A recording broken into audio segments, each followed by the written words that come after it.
Siddharth, am I audible? Yes, ma'am. Okay.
Let's wait for 2-3 more minutes and then I'll continue the lecture.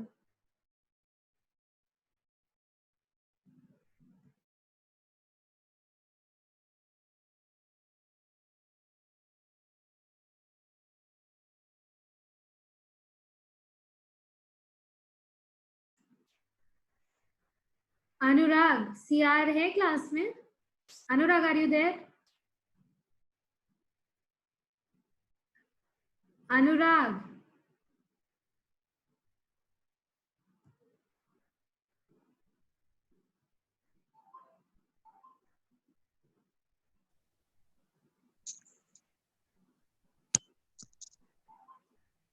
Anurag reply करिए.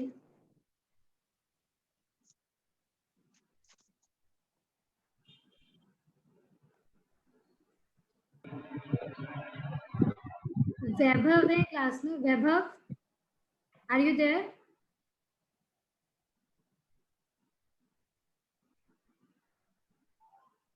Mansi unmute करना. Mansi. Yes ma'am. Yes ma'am. कोई confusion था क्या class को लेकर आज? Yes ma'am. कोई confusion था क्या क्लास को लेकर? पार्टिसिपेंट्स ज्वाइन क्यों नहीं हो रहे? वो मैम वो एक्चुअली टीओसी की क्लास चल रही थी, इस वजह से लेट हो गया ज्वाइन करने में। अभी खत्म हुई है क्या टीओसी की क्लास? मैम अभी भी शायद चल रही है, हम लोग करके फिर यहाँ आए हैं। अभी भी चल रही है क्लास? यस मैम, शायद चल रही है अभी भी। तो सर की क्या टाइमिंग है क्लास की? मैम टाइमिंग तो 1 बजे से है सर का। अच्छा, तो वो क्या लेट स्टार्ट हुई थी आज? नो मैम, क्लास टाइम पे स्टार्ट हुई थी, वो सर ने एक टॉपिक एक्स्ट्रा पढ़ा रहे थे, तो इस वजह से थोड़ा लेट हो गया शायद। इस वजह से लेट हो गया। Yes ma'am. Okay.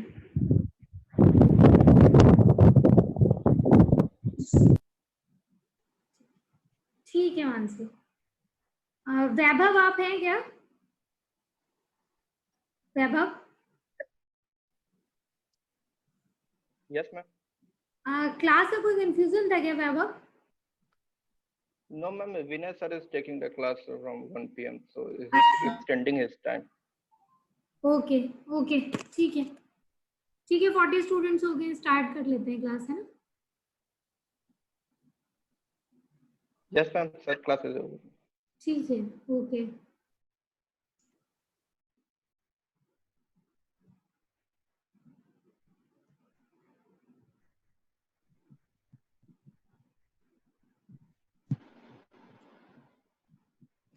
So good afternoon everyone. Today we will start your new unit, and the unit is unit number 3, in which we will study about the analysis of the data. ठीक है, up till now we have seen some mathematical operations and how we just store simple sort of data. मतलब certain data structures are there and certain mathematical operations are there. In 2 units we have covered all these 2 things. Now we have to go for the data analysis part. Whenever you are doing any computer science projects or any research kind of projects, you need a data set. Okay, that data set can be predefined or that data set can be collected by you as well. Okay, so to provide, to do any kind of analysis, to design any kind of algorithm, we need certain data to work on that. For that purpose, we have to do data analysis phase. Data analysis is basically mean we have to compute some basic statistical analysis on that, like how the data is look like, what is the mean, median, mode of the data, what are the different kind of attributes in the data, what are the data belongs to either univariate or the multivariate. Maybe in the database management subject, you have studied DBMS subject, in which you have learned about the DBMS databases. The database is basically a collection of attributes in which you have seen certain columns in the certain rows. So we have different kind of attributes that combine together and make a database. Okay, and we have certain entries within that attributes. Okay, that complete entry is called your instances. At one instance, we have the complete values of different attributes. Similarly, in today's section, we will discuss what are the different types of attributes we have and what are the different types of data that we can store in the database. In the reading and writing section, when we have discussed reading and writing section, we see there are a lot of database which are already available in the our software, which is supported by our softwares, and that is already present in your libraries, data set library, from where you can extract that database and apply your algorithm. Okay, we can study lots of different algorithms in unit number 4. In third unit, we will study about the analysis of the data, and that will tell you how your data will look like. It will help you in your projects.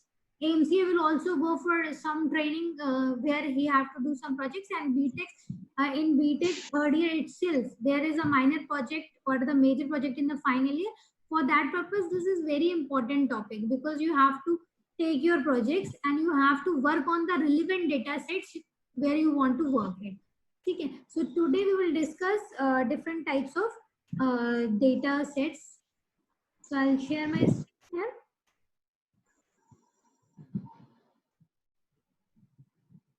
Hope the screen is visible.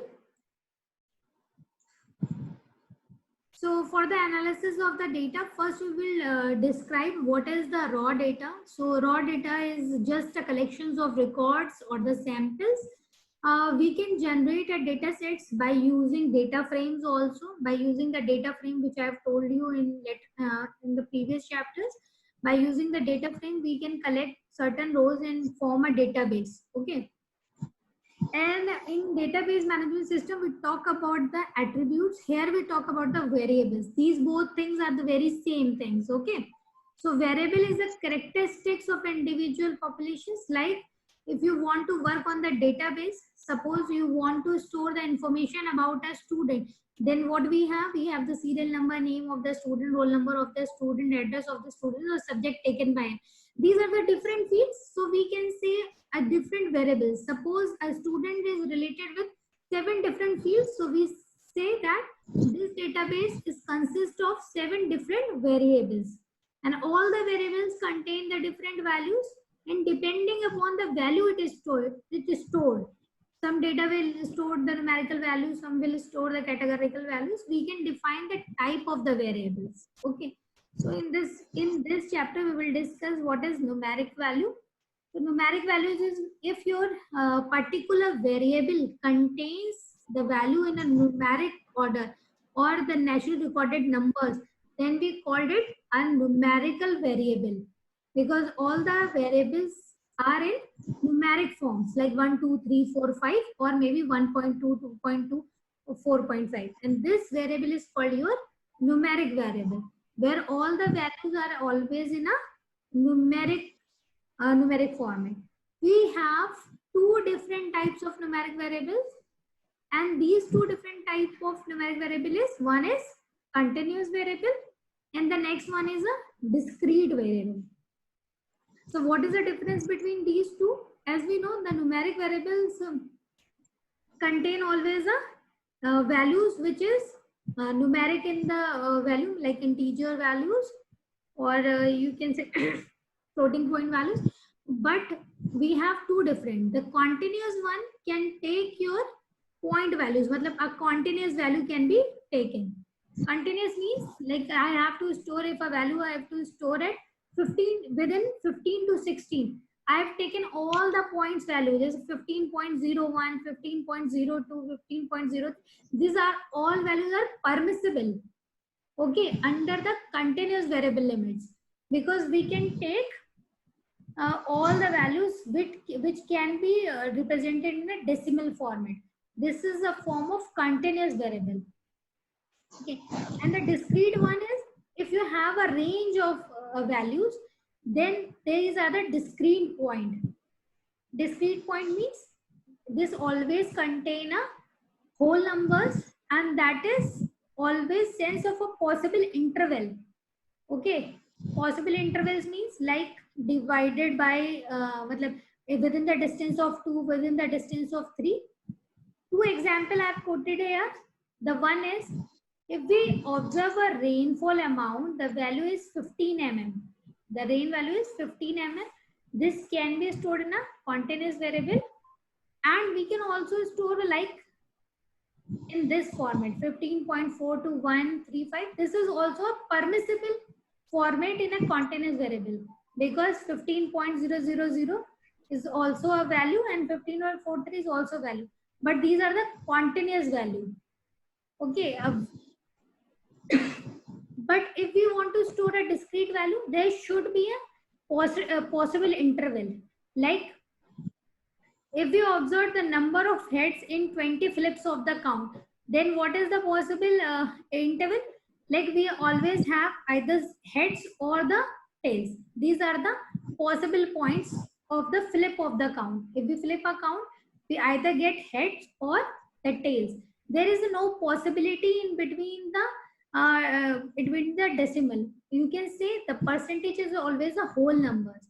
We get a whole percentage in a discrete value, like 1, 2, 3. These are the possible discrete values. Then apart from numerical value, we have one more value, and that is categorical variables. The categorical variables, also called nominal variables. In the categorical variables, we don't have numeric values, but we have a kind of values which shows your possible limits like low, high, medium, like low and high, positive and negative, yes and no. These are all categorical variables where we don't have numeric value, but we have justified values to take the action. Okay. So in the category, we have finite number of possibilities that I told you. Just like I have to take a temperature. So there can be a temperature is medium, high, low. We can divide the temperature into 5: very low, low, medium, high, very high. Like these kind of possibility you have to divide depending upon the variable, and for that purpose you can also choose a range for that. Okay, so we also can store the numeric categorical variable in the form of yes and no. Suppose a person holds a car, so maybe it hold the card, then it will comes yes, otherwise no. So there is only two binary possibility, yes and no. So these kind of possibility where you don't have numeric value but you have a finite number of possibilities, then it is called a categorical variables. And these are two types, nominal and ordinal. So we have two types of categorically, nominal and ordinal. Those who cannot logically ranked are called nominal categorical variables. It has actually we cannot provide the ranking for that. We have only the number of possibility that I suppose gender is an example which have two fixed values, either male or the female. Okay, so these kind of values are called nominal categorical because we cannot logically rank them. We only have possible values like yes and no. So there is no other possibility apart from yes and no. So we have fixed possibilities and that is called nominal. We also have one more categorical variable and that is called ordinal variables. This ordinal categorical variables where we can naturally rank them. Rank means we can rank them on the basis of the scale. Suppose if I ranked 1, it means a very high temperature. If I rank 2, it means a temperature is medium. If I rank 3, the temperature is low. Like kind of we can provide a certain ranking to them. Then it is called ordinal. So we have two types of variable. One is numerical variable and the second one is categorical variables. In the numerical variables, we have two types, continuous and discrete. In the categorical one, we have two types of variables. The first one is nominal and the next one is ordinal.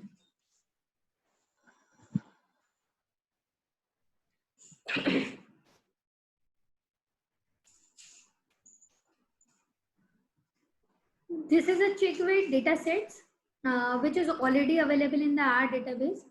I have taken initially 5 rows from the Chick-Weight database. To take the 5 row, I have to define a sequence here. To define the row sequence, I have taken 1:5. This is a sequence for row, and I have not defined any kind of column value here. So we'll consider all the column which is present in the this database, and the database name is Chick-Weight. Then it will give me first 5 row as output. If you can see these outputs, we have included weight here and we have included feed here. Actually, the Chick-Weight data base is related to the weight of the chicken and the feed that is provided to the chicken. Okay, so there are the 71 different entries in which the weight is given and the feed which were already provided to the chicken is given. So in that database, if you look at the 5 rows, what you find, these are the values. So if you look at the values, weight. So weight is always your whole numbers. Okay. So this is your numeric variables. Okay. If you consider the feed, so these are all. If you look at this, so these are your categorical variables, because there is no numeric variables are given, and we have the values which is in the form of non-numeric value, and we called it a categorical variable. This one is a numeric variable, and this one is your categorical variable. If you look at the single entry of this, so suppose I have extracted the first column by using the dollar symbol. Dollar is your member referencing operator, which I have already told. Dollar is your member referencing operator. So if we write chick weights, $sign weight. If we extracted the weight, we will get the weight of 71 chickens, and all the weights are in numeric format. Similarly, if we extracted the feed, so we get all the 71 values, and which is all the categorical values. What are the possible labels? If you see the label, so these are the labels: 1, 2, 3, 4, 5, and 6. So 6 are the possible labels. Okay, so this is your categorical variable.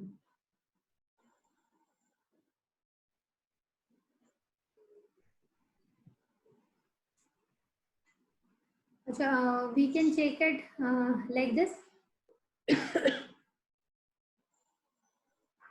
One more thing is the data set is always a univariate or the multivariate data. If the data set have only one dimension, then we call it as a univariate data. If the data set have multiple variables, then we call it a multivariable data. So very good examples of univariate is the time series data. The time series data is always a univariate data. Suppose the time record, suppose in a factory we have the consumption of the fuel. Okay, so the consumption of fuel is always recorded by daily basis, maybe on the monthly basis or the weekly basis. So we have the fuel data, but day by day data, or maybe week by week data, or by month data, maybe year by year. So the data set which is recorded at particular interval of time related to only a single dimension. Here the single dimension in the example is fuel. Okay, so what we have the data? We only have the data of fuel. Okay, so we have the number of units of the fuels, and we have the different intervals on which the time is recorded. If suppose the data is recorded at daily basis purpose, then what happened? All the data is day by day basis, and day by day is your interval. Okay, and the data which we have is only univariate data, because there is no other variable. There is only one variable, and that variable is your fuel. So in the multivariable data, what we have? In the multivariable, we have different kind of variables. Suppose if you want to, that I have given example of the student, with that data sets, if you generate this data set, this is always a multivariate data, because you cannot define a student by using a single entry. Okay, we always need certain more values to define a particular students, like the name, like the roll numbers, like the subjects or the class name. So this is kind of multivariables in which there are different kind of variables, and there are different type of variables. One example is given in the book is spatial coordinates, in which if you want to represent a point, you have to always define the x coordinate and the y coordinate. You cannot represent a point by a single coordinate. Then for that purpose, we always need two dimensions.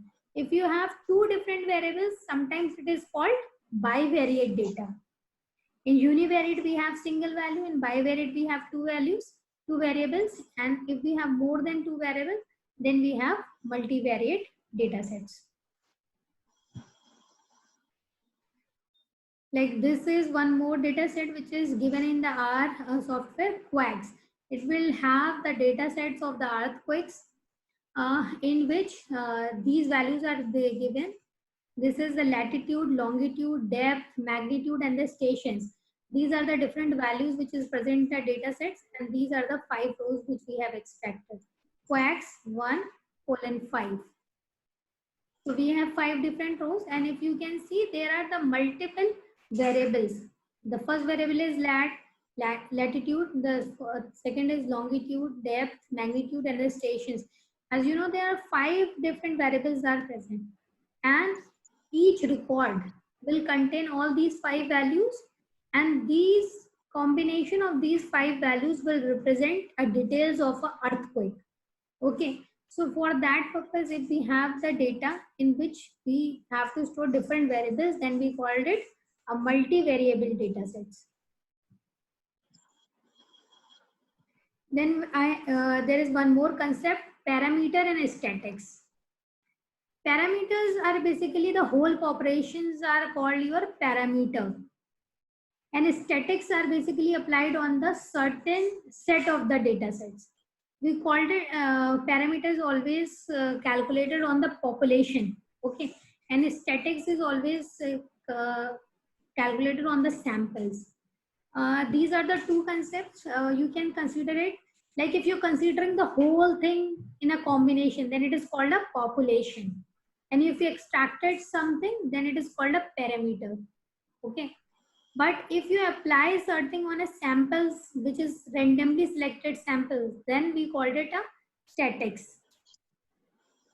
So usually what we do, if we have the data set, then what we need to do, we have to divide the data sets. And we use some data set for the training purpose, and we use some data set for the test purpose. Okay. These data sets can be divided in a sequential order, and that can be divided in a random orders also.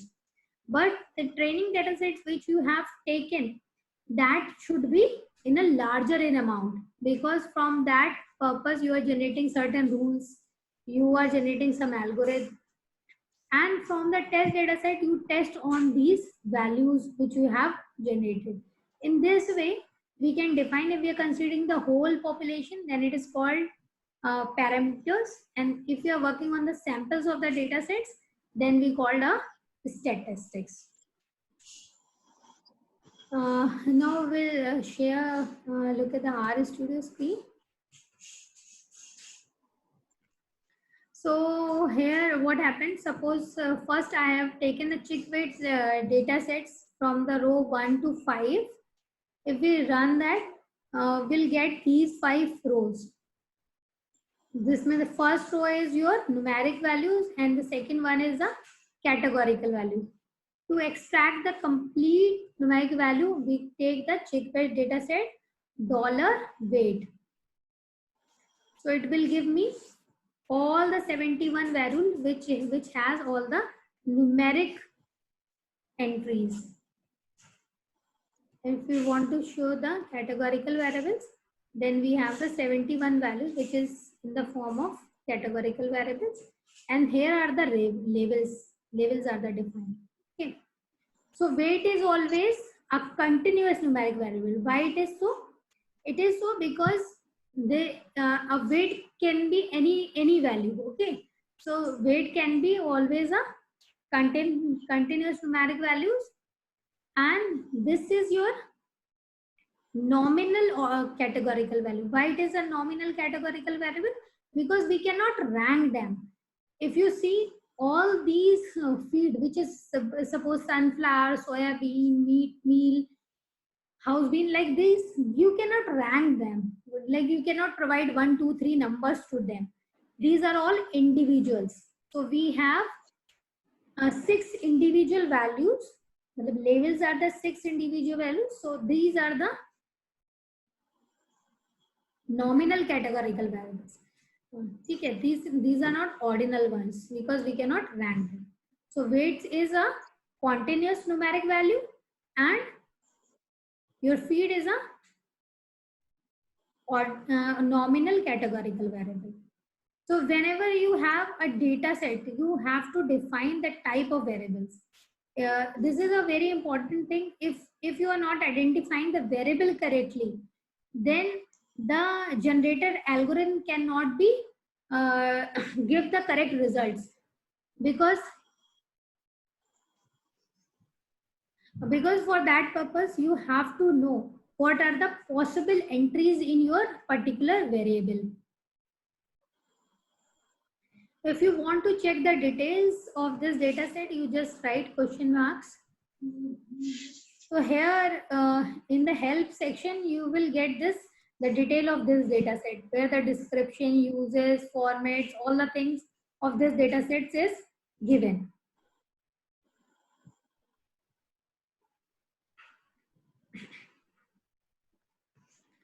Now there is an example of Quack's data sets. Is an example of your multi-variable data set, because we have different entries here.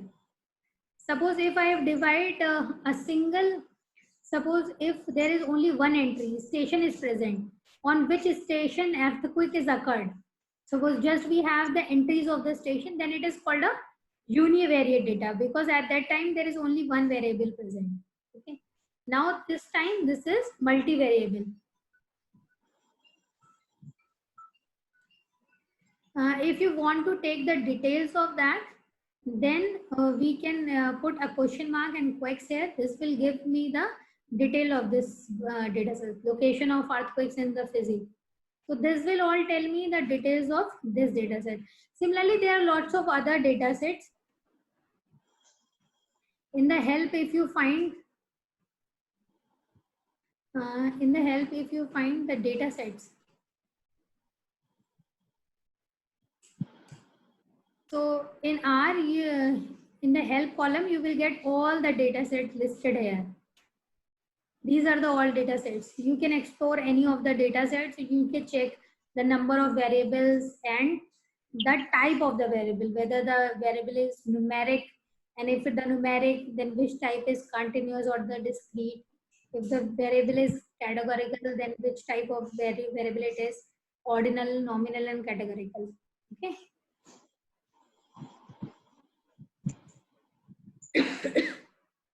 So that's all with today's lecture. If you have any query, you can ask.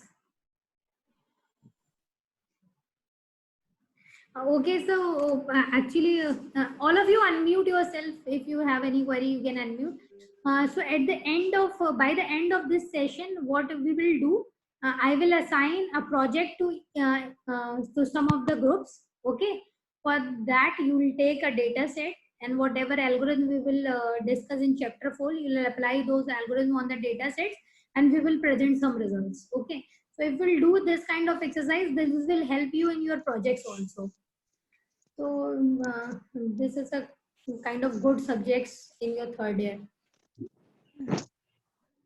Is there any query to anyone? As the assignment, you just go today. You will you just check today one data sets of your choice and find out the different kind of variables which is present in your. So you need not to submit this assignment to me. You just do it. This is your homework practice. You just do it. Take any default database which is already stored in the R. You check the database, load it, and find out the different variables and the type of the variables. So that's all with today's lecture. Is there any query? No, ma'am. Okay.